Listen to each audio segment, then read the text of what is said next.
Good evening. I hope that you all had a ragingly awesome Saturday. We took the ski team out for a long roller ski on Sybil Canyon, which was pretty rad. I've got a lot to talk about tonight, so I have one very brief note on a rad article that I read this morning. It was an article regarding the impacts of non-nutritive artificial sweeteners on your microbiota and the way in which those impacts actually affect your susceptibility to infectious disease and glucose tolerance. So we're starting to, thank goodness, find out that artificial sweeteners are not the thing we're celebrating that some have thought. So that being said, let's hop right in. I would like to go through the calendar first, and please stay with me throughout this entire Punctibyte tonight because I've got a lot of really important stuff to talk about. So calendar-wise, just making sure that we're on the up and up with what's coming. We're looking towards the week of September the 22nd, and Caleb and Sabrina, you guys are up for Open Lab on the 26th.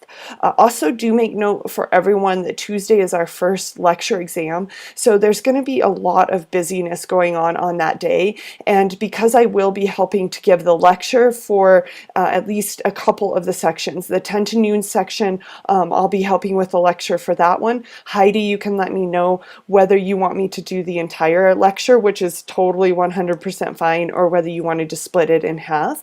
And then I'm also going to plan to do the 3 to 5 lecture for Caleb and Sabrina. So that will be what's going to be happening on our Tuesday. Now, Aaron Spurlock has offered he's going to be giving the lecture for the 8 to 10 lab section, and he also is going to be giving for the 1 to 3 lab section.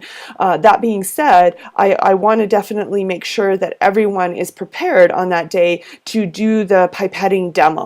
So I'll talk about that a little bit more in a moment. Now, Lab 6 is going to be hitting us on Thursday, so heads up for that one, where the TAs will all be responsible for giving the lecture on that day. So you're going to want to think about who's going to do the environmental influences and talk all about that. Let's jump into some of the TA guidelines and take a look at Lab 5 TA guidelines. This one is a big one because we are doing the dilution problems during Lab 5. So a couple of things that I have added to the TA guidelines on here are in the very first bolded paragraph. So let's just read through that. Before beginning lab today, write up the dilution problem assignment on the board, as well as a reminder to bring mud for the Winogradsky column. We will be doing Winogradsky columns during Lab 7. So essentially, if you let them know that a week from Tuesday, they'll need to bring their mud and water for the Winogradsky. I do have a few bottles for Winogradskys that I can loan. They're in the back of the room underneath the location where the fridge that we put the organisms in. To the left of that, there's a set of drawers, and underneath the set of drawers there are a few extra bottles there. So we can definitely loan those if that's needed. The other thing regarding that is that the dilution problem assignment, we're going to have to put that off a little while because remember we've got the gram stain report coming due this Thursday, which means that the unknown press release is not due until the next Tuesday, which means that dilution problems cannot be due until the next Thursday. So we're looking at giving them a little bit of a window to work on those dilution problems, which makes sense actually. It allows them some time to work through those and some time to come to Open Lab to get help on them if they need to. So with regards to the Tuesday's lecture, remember that on the left-hand board we want to put the sample problem that we're going to work through as part of the lecture, but then on the right-hand board that's where we're going to put the dilution scheme that they're going to use to dilute their cultures. And I've gone ahead and written that dilution scheme up here. I will likely write that on the board, but just so that you guys have that FYI there. So what this means then is that on Tuesday, because Aaron will be doing the lecture from 8 to 10, Jesse and or Britta needs to be fully prepared to do the aseptic technique pipetting demo. So what that means for you guys is that you need to read through this section in the TA guidelines. You need to also read through what the students see in their in the lab manual for their aseptic pipetting. And then thirdly, you need to watch the virtual edge so you know that what the virtual edge tells them about aseptic pipetting. And I want you to pay very careful attention to exactly what the students are seeing as the procedure, because it's very confusing to them if you tell them something different than what they've read as they're preparing for the lab. Now, what you can do is you can say, this is what your procedure says. You know, it says that you need to do this way, but I have found that there's some flexibility in this, and one other way to do this if it doesn't work for you is this way. And that's okay, but we don't want to be telling them a different way to do it than what's listed in the lab manual, because that can be just really, really confusing after they prepared really well for the lab. Okay, so that's going to be your charge, Jesse, Britta, and then in the 10 to noon section, depending on what we do with the lecture, Heidi, I can either do this or Sydney can do this. We can see, let me know.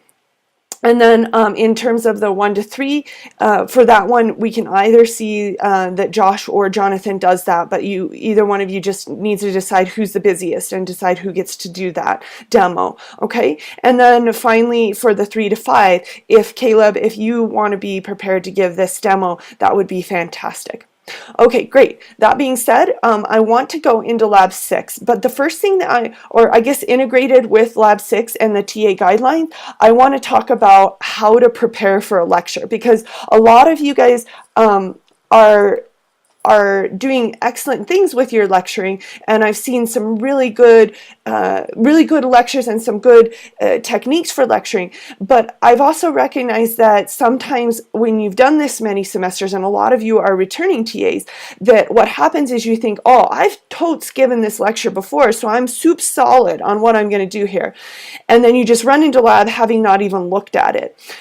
This is a problem. And I was talking with John, Dr. Wilford, the other day, and we were talking about how even though we've given these lectures for many moons, as Schwa would say, I've given Gen Micro lectures for many moons, and it maybe you will find it may be surprising that when I'm preparing for a lecture, even after all of these years, I spend between an hour and 2 hours studying for the lecture to come.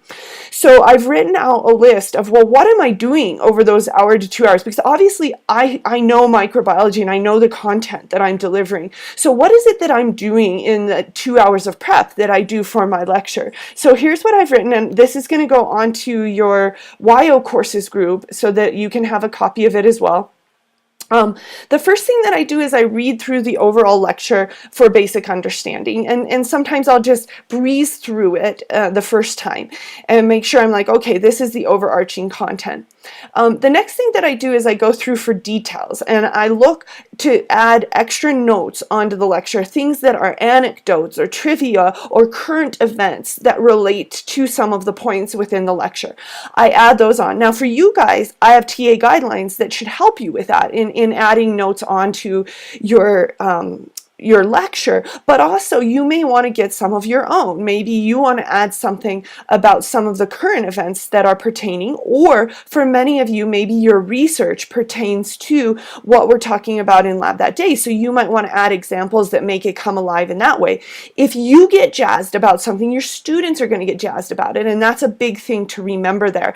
Be present in the moment when you're giving a lecture, and make sure that you're thinking about what you're saying while you're saying it, because it's easy to let your mind wander. If your mind wanders during the lecture, your students' minds are really going to wander, and then neither you nor the students are present in that moment, and that can be a very bad thing for learning. So the next thing that you want to do is you want to go back through the lecture and then find out how to make it individually meaningful to your students. For example, you might note that Drew loves to hunt. So maybe he tans leather, and maybe he understands the osmotic pressure that's involved in tanning a hide. So you could use him as an example for the osmotic pressure concepts that we'll be covering in Lab 6. Bridger is a chemical engineer. He might have a pretty dang good understanding of pH, and maybe you can bring him into the discussion when you talk about pH values that some of our acidophiles will live in. Both Kenda and John love botany, so maybe you would bring them in when you're talking about osmotic pressure and turgor pressure, because that's something that's important in plant cells. So maybe these are ways, they're just a few examples. These are actual students and their actual interests for this semester, so they may be meaningful even for your lectures this semester. Now, once you've done that and you've got all these notes on your lecture, then you want to go back and memorize them. And the first few times you do this, and I was mentioning this to Heidi the other day, that the first times you do this, maybe memorizing it is too hard, right? Maybe it's hard enough just to get through that lecture. So you have some notes, maybe some Post-its that gives you a trigger to help you remember these things. I choose to memorize them because for me, I find that my lecture can be far more dynamic when I've memorized what I'm going to be doing. I often even try to memorize my Punctibyte. So I spend about an hour preparing for my Punctibyte when I make a Punctibyte for you all. And I try to memorize the things that I know that I want to cover, because it makes the Punctibyte, I hope, a little bit more fun.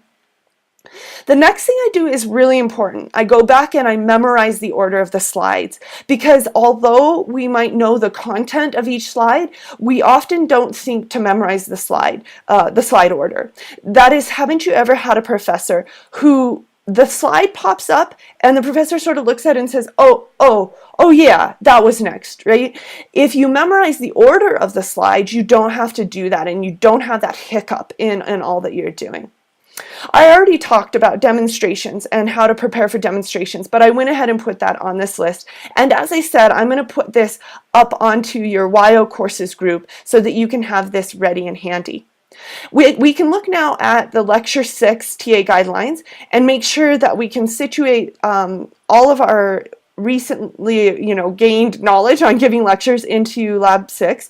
And a couple of things that you want to do prior to beginning the lecture for that day is you want to have the students summarize the results from Lab 5 on the board. A big part of the reason that we're doing this is because we want to encourage them to get a titer. That is, we want to encourage them to practice the dilution calculation. And by having them put it on the board, it actually does encourage them to do the calculation. The other point of this is that when you get the data on the board, you can go back and talk about them, and you can talk about the way in which you see a scatter of results. You can also talk about significant figures. So talking about sources of error, random error as we see scatter of results, and also about significant figures. Do note that I rewrote the section in Lab Manual about significant figures on page 45 that'll help you with a nuanced discussion of that. Now, it might be that for this lab I do this, but you just never know when I might have an emergency that I'm taking care of. Maybe I have to take somebody over to student health. Well, maybe we had some interesting things happen last week with splattered carbonyl fusion. So you guys want to be ready for this. You want to be able to handle it even if I'm not there. The other thing is that there will be a streaking demo, so we definitely need to get more streaking t-shirts made at some point. Our streaking t-shirts are few and far between at this point, but in any case, be ready to give the streaking demonstration, and it might be that you want to coordinate it so that the TA who is not giving the lecture does the streaking demonstration. Once again, remember with that to read through the procedure in their lab manual, read through these TA guidelines, and then finally watch the virtual edge to help you prepare for all of that so you know that what the students are getting there. So there's a lot right here on the T-Streak demo and the process of giving that demonstration. So remember that preparation for the lecture, one of my favorite quotes that I wrote, I actually wrote it while the TA, one of my favorite TAs, I'll tell you stories about him if you're interested. His name was Micah. He was up lecturing, and while he was lecturing, he got pretty pompous about his own knowledge. By the way, Mike and I are still very, very good friends. But he was feeling a little king of the castle-ish, and king of the classroom at least. And he got going on his lecture, and so I wrote a quote, and the quote says, "The purpose of teaching is not to show students how much we know, but instead to allow students the potential or to realize their own capacity to know." So that's a really important thing, that when we prepare for a lecture, we're not it's not about whether or not we know the content. I know that you guys know the content. I know that you understand the difference between a psychrophile and a thermophile. It's not about that. It's about preparing to allow the students the best means for them to gain this knowledge. So that's a really important thing to remember. Okay, this is all good information for the lecture 6 with regards to environmental influences, and I encourage you to review some of this before the time that we get to the lecture. The whole section on pH is new, and I've tried to update everything there. If you all could help me, we want to make sure that the plates are labeled properly, Leadville mine drainage and lake beds. Sometimes they label them acidophile and alkalinophile, and I'd really rather that the students actually find that out themselves. So if you help me remember, that would be great. Okay, I think I have covered most everything, except for that I did want to briefly talk to you about pre-labs. So remember that actually, I want to thank you, because there's been a lot of need for patience in getting you added to your shells. I'm hopeful that now everyone is added to their shells and is being able to make the pre-labs, but I did want to make note that when you make the pre-lab for Lab 7, that you want to make sure to look at the vodcast for Lab 7, because remember, this will be the next flipped day. So under their modules, they will find the vodcast for Lab 7, and we want to remind them to watch that vodcast. It's here. So they want to watch that vodcast ahead, but so do you want to do that, because I want you to write one good, thoughtful, or at least one, probably more like 2 good, thoughtful questions that derive from this lecture. And that is actually soups important for everything. I noticed in some of the lab sections that students aren't necessarily feeling like they want to engage and write notes for the lectures. Remember that the pre-labs are our way of holding them to that. We need to give them permission to prioritize the lecture. And so the way in which we do that is by writing good, thoughtful pre-lab questions so that the students are accountable for that information. So make sure your pre-lab questions represent the content from the lectures. Okay, I know that was like blah, blah, blah, blah. So I hope that you took something from that, and I can't wait to see you all again on Tuesday.